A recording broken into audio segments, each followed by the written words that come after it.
Tenang Suri, rasa angin bukan lawan dia. Suri cuba tok.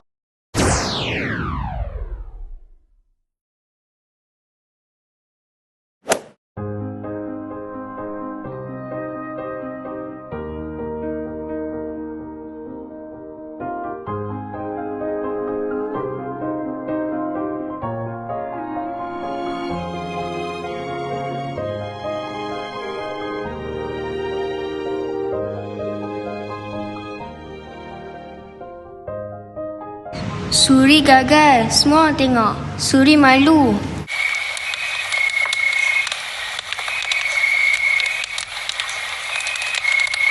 Di mana Amira? Ada sesiapa nampak Amira?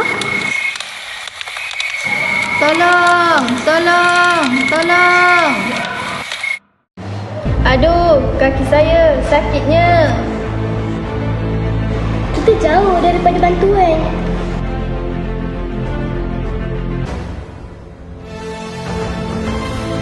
Kita kena bagi isyarat. Suri, kau boleh pandang ke sana kan?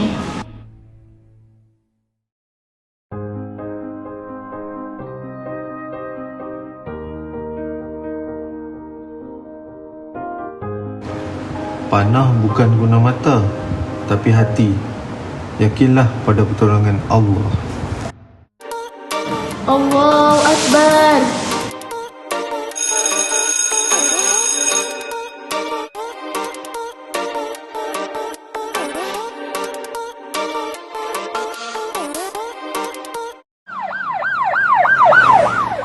Suri, kau dah berjaya. Kali ini Suri percaya. Ingat Suri, bila hati tenang, panah akan jumpa jalannya. Dan ingatlah, bukan kamu yang melempar ketika kamu melempar, tapi Allah lah yang melempar.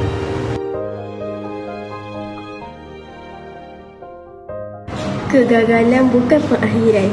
Kejayaan bermula dengan keyakinan dan ketenangan jiwa.